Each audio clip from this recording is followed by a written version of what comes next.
इस लड़की की या तो किस्मत खराब थी, या इक्विपमेंट खराब था, या इसके अपनों की नीयत खराब थी। इन तीनों सवालों के जवाब तो इस कहानी के बाद ही पता चलेंगे।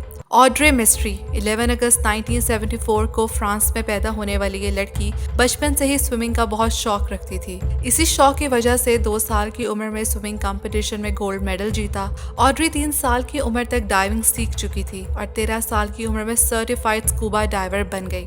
1996 में जब ऑड्री 21 साल की हो गई तो वो मेक्सिको में मेरीन बायोलॉजी पढ़ रही थी। इधर ही पहली दफा इसने पेपीन को देखा जब वो अपनी फ्री डाइविंग ट्रेनिंग कर रहा था। ऑड्री पेपीन की टेक्निक से बहुत ज्यादा इम्प्रेस हुई और पेपीन की डाइविंग टीम में स्पोर्ट डाइवर बन गई और इसी दौरान इनका स्ट्रॉन्ग बॉन्ड डेवलप हुआ, जिसके बाद ऑड्री मियामी शिफ्ट हो गई जहाँ इसने पेपीन के साथ रहना शुरू कर दिया और 1999 में इनकी शादी हो गई। इधर मियामी में पिपीन की गाइडेंस में ऑड्री ने रिक्रिएशनल डाइविंग से सीरियस फ्री डाइविंग करना शुरू की। पानी की गहराइयों में डाइव लगाना सीखा, जिसके बाद ऑड्री ने नो लिमिट्स एप्निया में कम्पीट करना शुरू किया।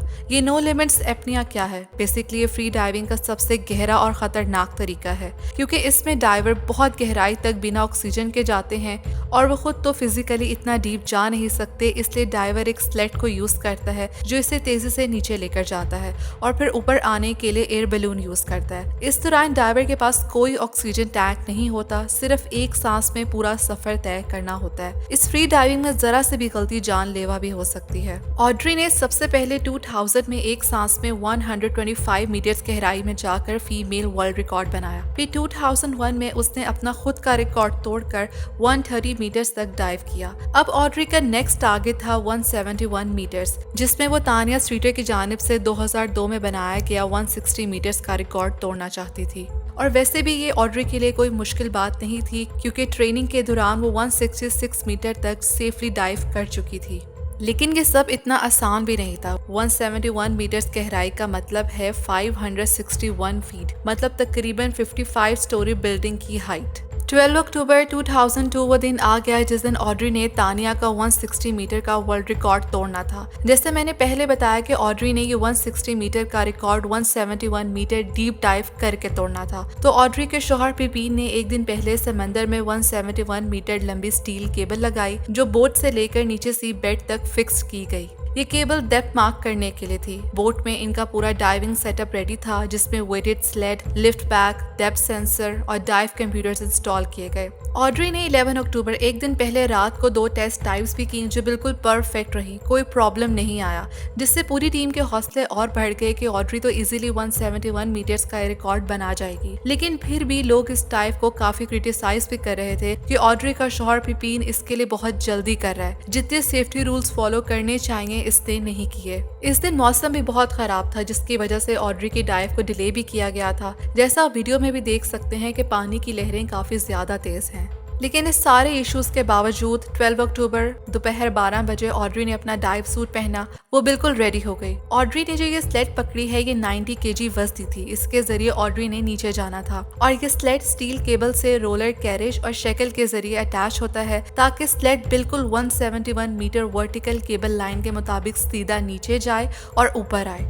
एक और बहुत इंपॉर्टेंट पॉइंट है कि इस दिन सिर्फ 2 सेफ्टी डाइवर्स को मुख्तलिफ डेप्थ इंटरवल्स पर स्टेशन किया गया था कि अगर ऑड्री को कोई भी मसला हो तो इसे रेस्क्यू किया जा सके, जबकि तानिया स्ट्रीटर की डीप डाइव के दौरान 16 सेफ्टी डाइवर हर इंटरवल पर मौजूद थे। ऑड्री ने नोज क्लिप पहना, सांस बंद किया और डिसेंट स्टार्ट हुआ। ऑड्री ने जोर से स्लेट को पकड़ा हुआ था और वो स्मूथली नीचे जा रही थी। फाइनली वो 171 मीटर तक पहुंच गई। अब उसने एयर टैंक खोलने की कोशिश की, जो कि लिफ्ट बैग को हवा से भरने के लिए होता है, मगर सिलेंडर या तो खाली था या इसमें हवा बहुत कम थी, इसलिए लिफ्ट बैग फूला ही नहीं। नीचे ही मौजूद सेफ्टी डाइवर पास्कल फौरन पहुंचा।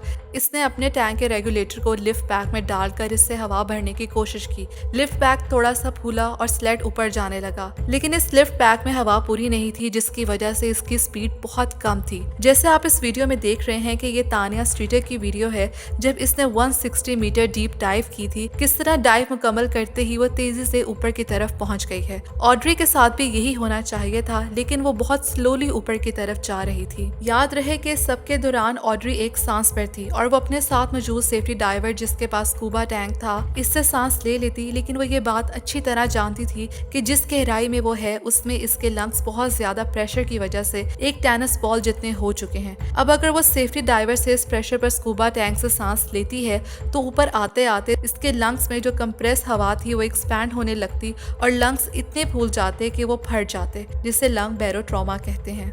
अब स्लेड आहिस्ता आहिस्ता ऊपर जा रहा था और स्टील केबल जो खराब मौसम की वजह से पानी की तेज लहरों की वजह से बिल्कुल सीधी नहीं थी और मुसलसल हिल रही थी और लिफ्ट बैग में भी हवा कम थी, जिसकी वजह से ऑड्री को 2 दफा एक 164 मीटर और दूसरा 120 मीटर्स पर 30 सेकंड्स के लिए रुकना पड़ा और तकरीबन 3 मिनट 5 सेकंड्स के बाद 129 मीटर पर अचानक ऑड्री ऊपर के बजाय नीचे जाने लगी और वो इसलिए क्योंकि अब वो होश खो बैठी थी। सेफ्टी डाइवर ने ऑड्री को जल्दी से पकड़ा और रिसेंट शुरू किया क्योंकि ऑड्री ने स्लेड छोड़ दी थी। ये डीप डाइव जो सिर्फ 3 मिनट्स की होनी थी 3 मिनट से ज्यादा बढ़ गई। बाहर से वेट कर रहे थे लेकिन अभी तक ऑड्री ऊपर नहीं आई थी।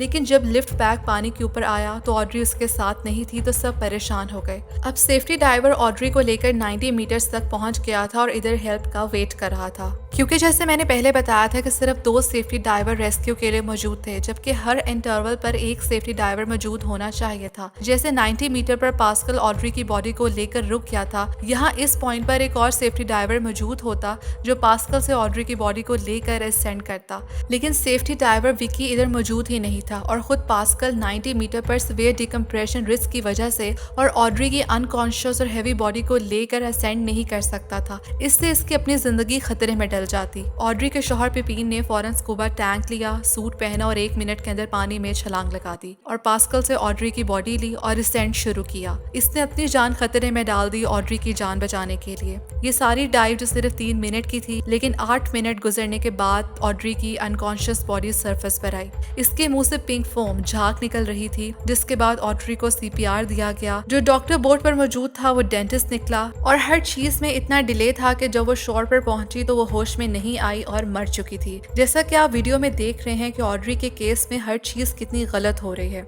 इसकी मौत के बाद इन्वेस्टिगेशन हुई जिसमें डॉक्टर्स ने इसे एक्सीडेंटल ड्रॉनिंग डिक्लेयर कर दिया, लेकिन इन्वेस्टिगेशन मजीद की जा सकती थी जिससे बहुत सी चीजें क्लियर हो जाती। लेकिन ना ही ऑड्री के शौहर और इसके माँ बाप ने इन्वेस्टिगेशन की रिक्वेस्ट की, क्योंकि इनकी रिक्वेस्ट पर ही मजीद इन्वेस्टिगेशन शुरू की जा सकती थी।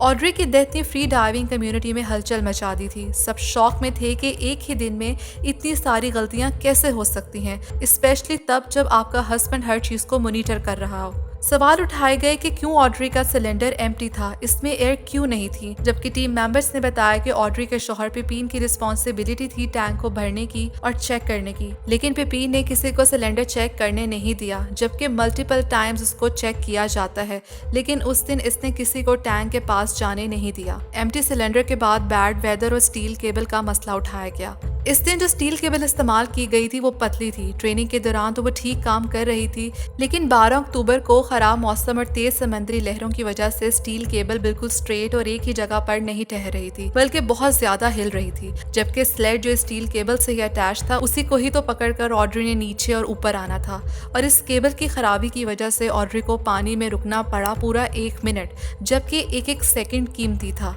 ऑड्री के मरने के 1 साल बाद इसी दिन जिस दिन वो मरी थी, उसके शौहर ने 171 मीटर डीप डाइव करके रिकॉर्ड बना लिया। लेकिन इस रिकॉर्ड बनाने के बाद भी बजाय इसको बहुत ज्यादा पजीराई मिलती, जो कि मिली भी थी, लेकिन उससे ज्यादा बहुत तनकीद का सामना करना पड़ा और खुद इनके दोस्त कार्लोस ने इनका साथ छोड़ दिया और दोस्ती खत्म कर दी और एक किताब लिखी जिसमें उन्होंने कंक्लूड किया कि उस दिन कोई इक्विपमेंट फेलियर नहीं था, सिर्फ सिलेंडर एम्प्टी था। जिसको इन्वेस्टिगेट करने के बाद मैं इस कंक्लूजन पर पहुंचा हूँ कि पिपीन ऑड्री को मारना नहीं चाहता था, सिर्फ हीरो बनना चाहता था। उसने टैंक को एम्प्टी किया ताकि वो ऑड्री को खुद बचाए और हीरो बन जाए।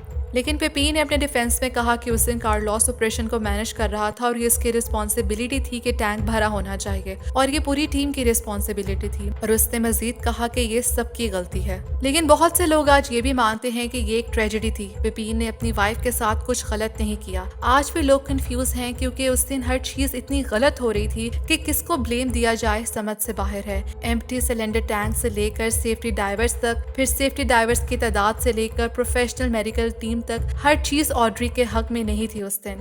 आज तक कोई लड़की तानिया स्ट्रीटर का वर्ल्ड रिकॉर्ड नहीं तोड़ पाई। शायद ऑड्री जिंदा होती तो इस वर्ल्ड रिकॉर्ड के साथ साथ न जाने कई वर्ल्ड रिकॉर्ड बना चुकी होती। कमेंट सेक्शन में अपनी कीमती राय का इजहार जरूर कीजिएगा कि आपको क्या लगता है कि इस पूरे केस में किसकी गलती थी। क्या ऑड्री के शौहर की गलती थी, या मौसम की खराबी थी, या इक्विपमेंट फेलियर था।